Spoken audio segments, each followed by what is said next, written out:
Tendo sido a civilização mais desenvolvida por milhares de anos, a China, no intervalo de pouco mais de um século, passou por um processo de fortes turbulências que vão desde a segunda metade do século XIX até os anos de 1980, que quase neutralizaram essa antiga sociedade. Porém, a resiliência e a capacidade de adaptação chinesa não apenas surpreendeu o mundo nas últimas décadas, como hoje, a China busca recuperar a posição que fora dela por milhares de anos, que é a posição de voltar a ser o reino central, o bastião da civilização e da estabilidade. Independente ou não de conseguir tal proeza, o fato é que hoje a China já é um dos epicentros gravitacionais na geopolítica do planeta. No vídeo de hoje, veremos a geopolítica da China. Mas antes disso, não se esqueça de se inscrever no canal e dar o seu apoio compartilhando ele com todo mundo que você conhece para que eu possa continuar trazendo material de geopolítica, história e segurança para vocês. O meu nome é Leon Peta e esse é o Geopolítica Mundial.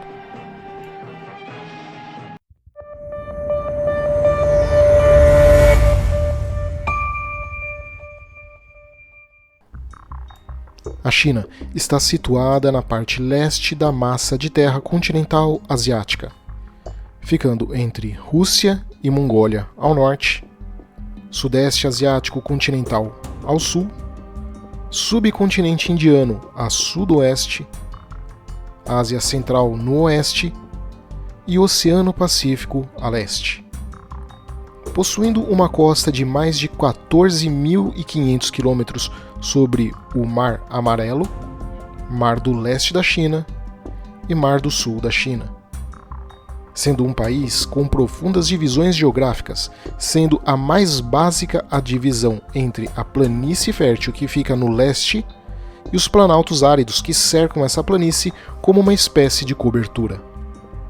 O núcleo geopolítico chinês fica no chamado Núcleo Han,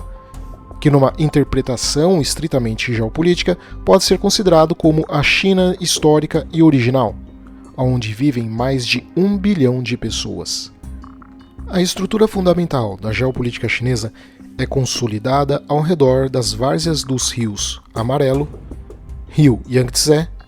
e Rio das Pérolas. Nessa extensa planície abastecida por esses 3 rios estão algumas das melhores terras aráveis do planeta, sendo uma região quente, úmida e fértil o suficiente para impulsionar a produção de calorias e, por consequência, o desenvolvimento civilizacional da região ainda no início da civilização chinesa até os dias de hoje. Esses 3 rios e seus afluentes numa planície extremamente plana não é apenas uma bênção, mas um fato que, somado a mais de 2.000 anos de uso eficiente, fizeram toda a diferença na evolução da civilização chinesa. Essas 3 estradas fluviais possuem poucos equivalentes no mundo. A partir do Rio Amarelo e do Rio Yangtze, bem como de seus afluentes, o litoral chinês consegue ser conectado à região do Tibete, fazendo com que toda a produção no centro chinês possa ser facilmente escoada para o litoral e, por consequência, para o mundo, ou que a produção e comércio do litoral acesse a parte mais interior da China. Já o Rio das Pérolas ao sul e de seus afluentes, o sul da China pode ter acesso aos mares do sul da China e sudeste asiático, através do litoral.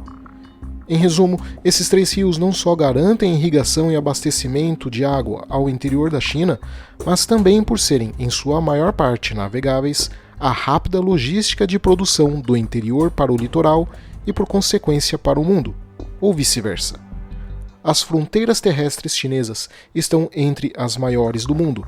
fazendo com que seus 22.117 quilômetros tenha as fronteiras terrestres agregadas e contínuas mais longas do mundo, com 14 países fronteiriços. Sua geografia política divide o país em 22 províncias e 5 regiões autônomas de Guangxi, Mongólia Interior, Tibete, Xinjiang e Ningxia, dos quais 4 originalmente tinham como objetivo servirem de estado tampões para bloquear ameaças, assegurando antes a proteção do núcleo Han e hoje garantindo a projeção para áreas-chave do continente asiático. Com Guangxi em direção para a região da Indochina, como estado tampão, originalmente contra a presença francesa na região e posteriormente como ponte para o Sudeste Asiático continental, o Tibete, projetando para o sul da Ásia e servindo como amortecimento com a Índia, Xinjiang, originalmente servindo como amortecimento com a União Soviética e depois servindo como ponte para a Ásia Central, e Mongólia Interior, também servindo como amortecimento com a União Soviética e que hoje age como ponte em direção ao norte da Ásia. O centro histórico da civilização chinesa se dá no leste do país. Apesar da mitológica dinastia Xia ser considerada pelos chineses como a primeira dinastia a reinar por entre 2070 a 1600 a.C., a falta de informações arqueológicas e a mistura com elementos mitológicos impedem uma precisão maior da veracidade dos fatos. Assim, devidamente comprovado, podemos dizer com mais segurança que a primeira dinastia chinesa seria a dinastia Shang, que consolidou seu domínio a partir da vasta planície entre os rios Amarelo e rio Yangtze, entre 1600 e 1046 a.C., no início da Idade do Bronze na China. Essa área facilita o estabelecimento de uma sociedade sedentária devido a essa planície extremamente fértil que incentiva a produção alimentar, sobretudo de arroz, e a criação de animais de pequeno e médio porte como galinhas, patos e porcos,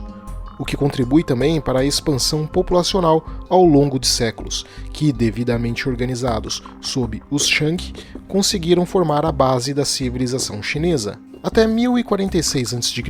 quando os senhores militares Zhou surgiram no vale do rio Wei, aonde hoje fica a província de Shanxi, quando as forças Zhou, lideradas pelo rei Wu, conseguiram assumir o poder e estabelecer um regime administrativo parecido com o que seria o regime feudal da Europa milhares de anos depois. Porém, aquilo que poderia ser descrito como China em sentido político se dá somente em 221 a.C. com Qi Shi Huang, fundador da breve dinastia Qin, que consolidaria o núcleo Han, cuja estrutura territorial seria a base da China de fato até os dias atuais. Foi nessa dinastia que a famosa Grande Muralha da China seria completada, quando Qin passou a conectar uma série de outras muralhas já existentes que haviam sido construídas durante o período da dinastia Zhou, iniciadas entre 771 e 221 a.C., com novas partes, tendo a sua finalização em 212. Diferente do que a maioria das pessoas pensam, essa construção não tinha como objetivo em si afastar as ameaças dos povos nômades que vinham a partir do noroeste e norte da Ásia por si só, mas na verdade as muralhas eram apenas uma parte de uma série de medidas político-militares extremamente complexas das diferentes dinastias chinesas. Ou seja, ainda que as muralhas fossem realmente estruturas defensivas, o Estado chinês nunca confiou totalmente nelas para defender o território nacional. Na verdade, elas sempre fizeram parte de um conjunto de medidas para afastar as ameaças desses povos nômades, onde a muralha era a parte militar fronteiriça, combinada ou com incursões punitivas de exércitos chineses contra lideranças estrangeiras, ou com medidas diplomáticas que tentavam desestimular os nômades de entrarem na China. Logo, a muralha era apenas uma medida defensiva efetiva, combinada com outras medidas, e cada dinastia tinha uma estratégia e uso diferente das muralhas para sua política externa. Este fator de ameaças continentais vindas do interior asiático é importante e fundamental para entender quase 2000 anos de pensamento geoestratégico chinês, que só será radicalmente alterado a partir do século XVI e que, mesmo assim, fundamenta o modo de pensar da civilização chinesa. Além disso, Qin estabelece de fato o Império Chinês em um sentido geopolítico, padronizando diversos aspectos e centralizando a administração pública, econômica e militar, bem como um novo sistema rodoviário maciço e uma rede de transportes através dos rios Amarelo e Yangtze, ligando o interior ao litoral. O imperador Qin consegue consolidar a primeira parte, a parte norte do que futuramente seria o núcleo Han, e iniciar, através dos afluentes desses dois rios, a projeção da influência chinesa em direção ao sul,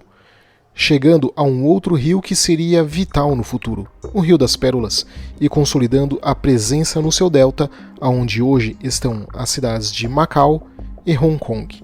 Esse impulso civilizacional e de padronização não vem, porém, sem um custo alto para o povo chinês, que, cansado da tirania de Qin, se revolta e se rebela, destituindo o filho do imperador Qin quando este morre. A China então é jogada em um novo período de guerras civis, que dividem o império, com a parte sul, no delta do Rio das Pérolas, ficando o reino Nanyue, e na base nuclear Qin, a dinastia Han. Em 139 a.C., a questão dos nômades, apesar de antiga, toma um outro nível de proporção quando povos vindos da atual Mongólia lançam diversos ataques nas planícies na chamada Guerra Han-Xiongnu, em 133 a.C. a até 89 d.C. Agora, a partir do reinado do imperador Wu, o Império Han mudou a sua política externa, até então relativamente passiva diante dos nômades da Ásia Interior, para então focar em uma estratégia mais ofensiva, visando assim não só expandir os domínios imperiais chineses, mas também para punir as incursões dos Xiongnu, uma confederação de clãs nômades. A liderança Han decidiu enviar várias expedições militares para as regiões situadas na plataforma de Ordus, corredor de Gansu e no deserto de Gobi. A vitória Han não só destruiu a hegemonia dos Xiongnu nas estepes, como ainda resulta em que diversas tribos se tornem vassalos dos Han. Uma parte desses nômades, por outro lado, após a derrota, é expulsa ainda no ano 89 e vai iniciar uma lenta imigração em direção ao Ocidente, aonde 300 anos depois chegarão nas fronteiras do já decadente Império Romano, acelerando a sua destruição sob o nome de Hunos. Em paralelo com as investidas na Ásia Interior, outra empreitada importante Han se dá em direção ao reino do Nanyue, em 111 a.C. Após a conquista deste território, finalmente aquilo que chamamos de núcleo Han, a parte vital da civilização chinesa, é finalmente completada. A partir dessa configuração geográfica, a sociedade chinesa irá se tornar aquilo que conhecemos como China, de fato, nos próximos 2000 anos. Outro aspecto importante da dinastia Han é a formação da Rota da Seda. Para garantir o comércio com terras distantes no extremo ocidente e Ásia Central, as forças chinesas irão garantir de assegurar o domínio do corredor de Gansu, ligando o núcleo Han com as terras uigures, onde atualmente é a região autônoma de Xinjiang, flanqueando e passando por entre os terrenos montanhosos, elevados e inóspitos dos planaltos da Mongólia e do Tibete, para chegar nas áreas planas da Ásia Central, aonde hoje ficam os países do Cazaquistão e Quirguistão, dando acesso comercial relativamente rápido para a região da Pérsia, subcontinente indiano e Mar Negro. Essa diplomacia agressiva, visando proteger esse núcleo Han, garante duas coisas para os chineses. O primeiro, estabilidade política o suficiente para ajudar no desenvolvimento social, e o segundo, o controle de territórios férteis que garantem a alimentação abundante o suficiente para ajudar no crescimento populacional. Esses dois fatores de estabilidade política que ajudam no desenvolvimento tecnológico e o crescimento populacional fazem com que a China se torne a maior força econômica e militar do mundo nesse período. De forma que, mesmo quando ocorriam instabilidades graves que resultavam em guerras civis, como por exemplo durante o período dos Três Reinos, no fim da dinastia Han, em 220 d.C., quando a China é dividida em três partes, a estrutura social e política, pressionada por essa geografia, causam um efeito que na literatura geopolítica chamamos de força centrípeta. Ou seja, a natureza puxa as diferentes ordens e facções políticas numa mesma direção, fazendo com que, nesse caso, a natureza chinesa permaneça intocável, mesmo quando agredida por forças estrangeiras. Assim, as divisões internas chinesas sempre acabam sendo temporárias e, eventualmente, de forma inevitável, alguma autoridade central consegue consolidar o domínio sobre o núcleo Han. Além disso, a política externa Han, visando expedições punitivas e acordos de vassalagem com reinos e tribos nômades da Ásia Central, serão a base da diplomacia chinesa por milhares de anos, independente da dinastia, fazendo com que a China só seja possível de ser conquistada quando a somatória de lideranças estrangeiras eficientes e lideranças chinesas fracas ou corruptas aconteça ao mesmo tempo, como no caso de quando a China fora conquistada pelo Império Mongol em 1279, que funda a dinastia Yuan, e posteriormente com a invasão Manchu em 1636, que funda a dinastia Qin. Isso demonstra uma peculiaridade da geopolítica chinesa, que é o fator de que, historicamente, a China se divide em períodos de contração e expansão, em uma relação espasmódica com seus vizinhos. De qualquer forma, a diplomacia de pressão sobre os planaltos do entorno do núcleo Han e a supressão das forças do interior da Ásia, usando uma elaborada geoestratégia de acordos com estados tampões, fazem com que a China possa focar nos seus litorais, o que em termos marítimos significam que a China não possua rivais à altura no mar naqueles períodos, o que, como resultado, garante o seu domínio com tranquilidade sobre os mares do Sudeste e Leste Asiático, como fica claro durante a dinastia Ming, que reinou entre 1368 a 1644, com a China colonizando diversas ilhas nos mares do Sul e enviando expedições navais que atravessariam o Estreito de Malaca, chegariam à Índia, Oriente Médio e até a África Oriental. Ou seja, todo o planejamento dos estrategistas chineses por milhares de anos foi focado na contenção dessas ameaças continentais terrestres para poder se concentrar no seu comércio litorâneo, onde não haviam ameaças sérias à hegemonia naval chinesa, o que iria mudar radicalmente a partir do século XVI com a chegada das primeiras expedições europeias nos mares e litorais chineses. A necessidade súbita de ter que lidar com forças completamente novas, cuja cultura não era apenas radicalmente diferente, como ainda não se seduziam pela cultura chinesa, ao mesmo tempo em que ofereciam ameaças através dos mares, região que até então era tida como segura por milhares de anos, foi algo tão forte que a única medida encontrada pela administração chinesa foi a de isolamento e afastamento de influências culturais estrangeiras,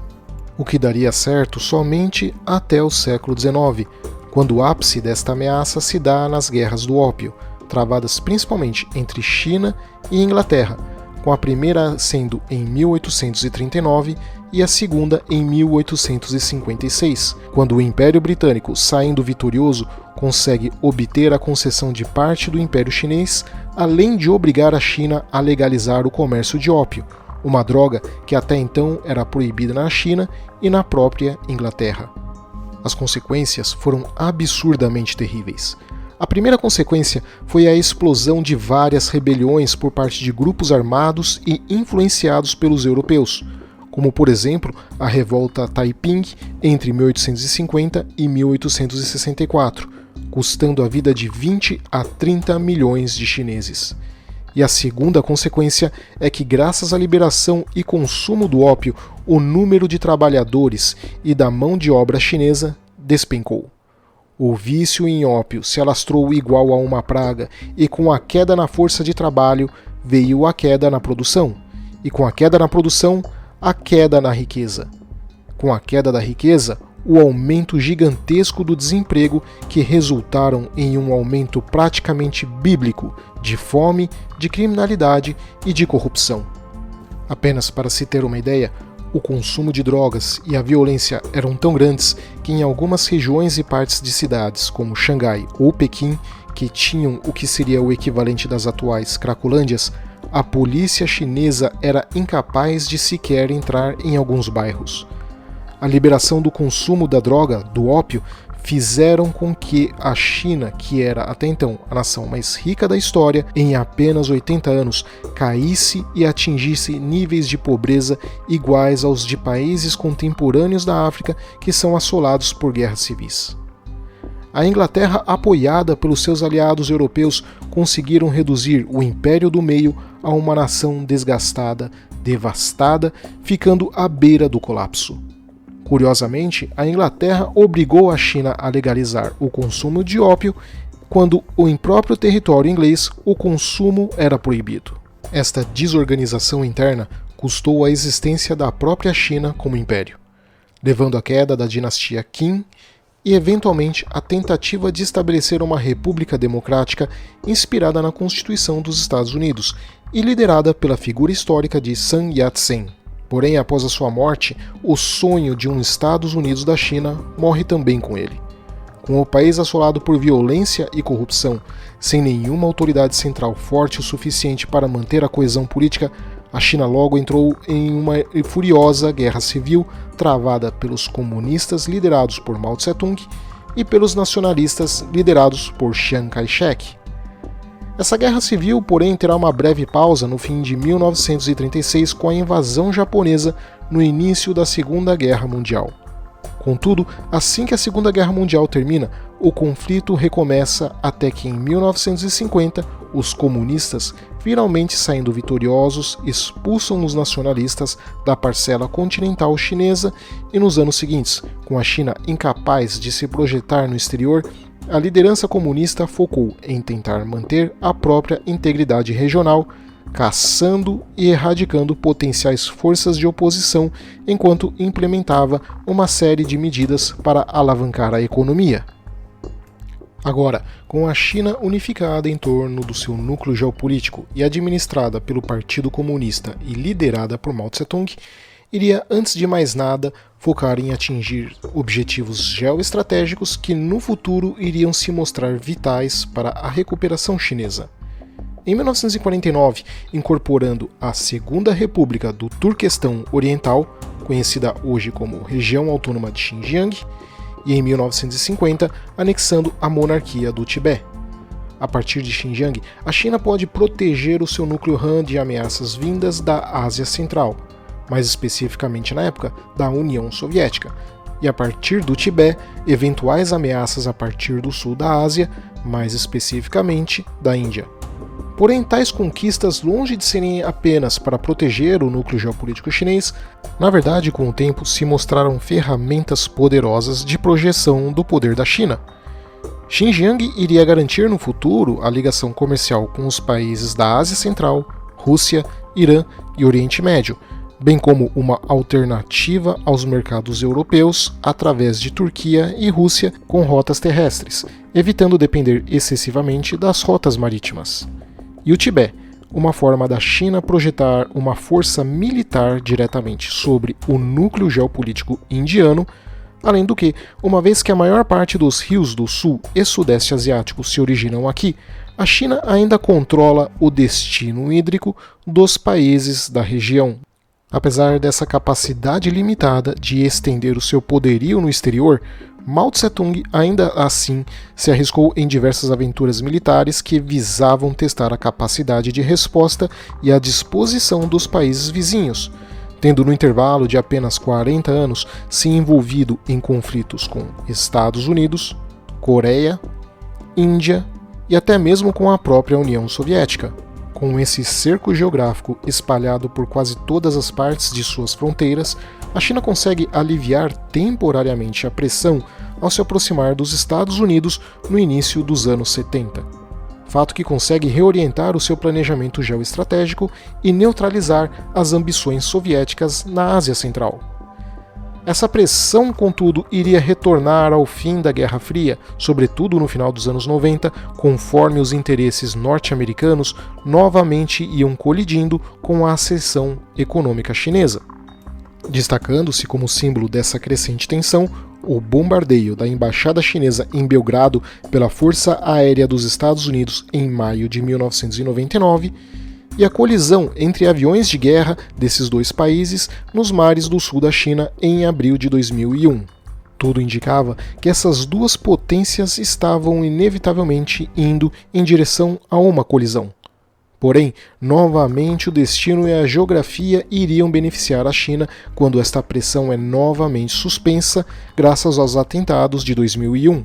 O que faz com que os Estados Unidos foquem na guerra ao terror, em especial no Afeganistão, e em seguida na guerra do Iraque, o que obrigou os Estados Unidos a remanejar o seu poderio e focar no Oriente Médio, onde ficariam por mais de uma década amarrados em disputas locais. Isso daria tempo e fôlego para a China calmamente não só crescer ainda mais economicamente, como também em desenvolver tecnologias de ponta e em construir uma marinha militar de primeira categoria. Além do que, a liderança chinesa agora iria costurar uma série de alianças e entrelaçamento econômico com países do interior da Ásia, em especial com a Rússia, Paquistão e Irã, garantindo que sua diplomacia resguardasse o seu interior continental, como no passado, enquanto assim poderia focar militarmente nos mares. Na década de 2010, novamente a geopolítica chinesa seria ameaçada, conforme os Estados Unidos iriam ativar a doutrina chamada de pivô da Ásia, retirando forças do Oriente Médio para realocá-las no Pacífico,